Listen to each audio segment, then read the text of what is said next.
Hello and welcome.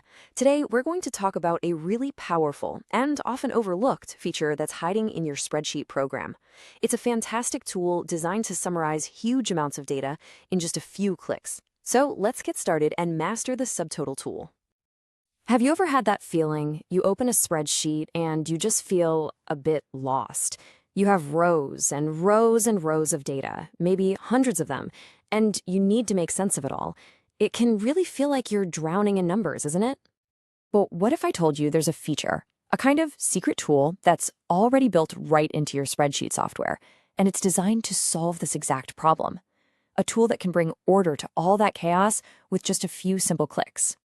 And that tool is the Subtotal feature. So let's pull back the curtain and see what it is and how it can become your go-to for analyzing data. So what does it actually do? Well, the idea is simple but very clever. The Subtotal feature automatically scans your data, groups similar items together, and then calculates totals for each of those groups. And right at the end, it gives you a final grand total for everything. So why should you care? Why is this so important? Well, for a few very good reasons. First up, it gives you quick summaries, so you can see the big picture almost instantly. Next, it dramatically reduces manual calculation errors, a mistake we've all made. It also helps you analyze data in logical groups, which is far more insightful.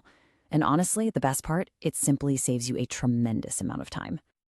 Okay, I know what you might be thinking. This sounds useful, but is it going to be complicated? And the answer is not at all. In fact, it's just 3 simple steps. Let's walk through them together. First, you need to prepare your data. Just make sure it's in a nice, neat table with headings for each column. Second, and this is the most crucial step, you must sort your data by the column you want to group. For example, if you want to see sales by region, you have to sort by the region column first. And third, you simply go to the data menu and select the subtotal command. That's it. Theory is one thing, but seeing it in action is where it really clicks, right? Let's use a simple sales data example and watch the magic happen. So here is our raw data. We have a simple list showing the sales region, the salesperson, and the sales amount. Notice how the regions are all mixed up. Our goal is to quickly find out the total sales for the North, South, and East regions. So, remembering our process, what's our first step?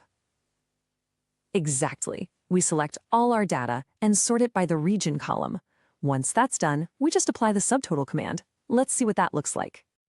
And look at that. Instantly, the spreadsheet has inserted new rows for us. You can see a subtotal for the East region, another one for North, and one for South. And right at the very bottom, there's the grand total for all sales. In just 2 clicks, we have a perfectly structured summary. But wait, there's more. The subtotal feature is not just about adding up numbers. It's actually much more powerful than that. Let's explore what else it can do.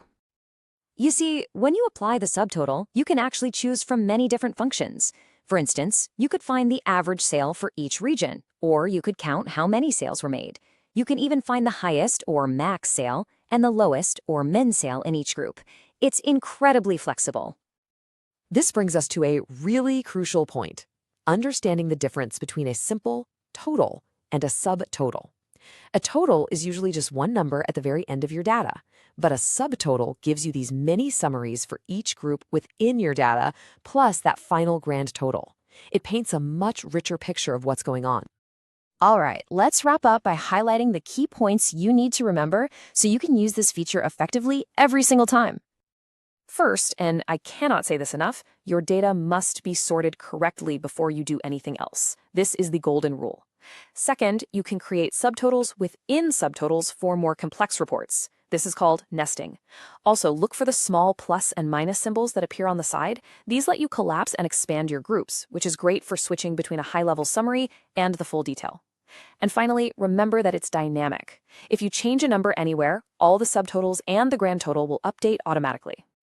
So there you have it. You now have a powerful tool that can take a long, confusing list of data and almost instantly turn it into a clean, structured, and easy-to-understand report. So my final question to you is this. Now that you know about this powerful feature, what data will you summarize first? Thank you for joining me on this explainer.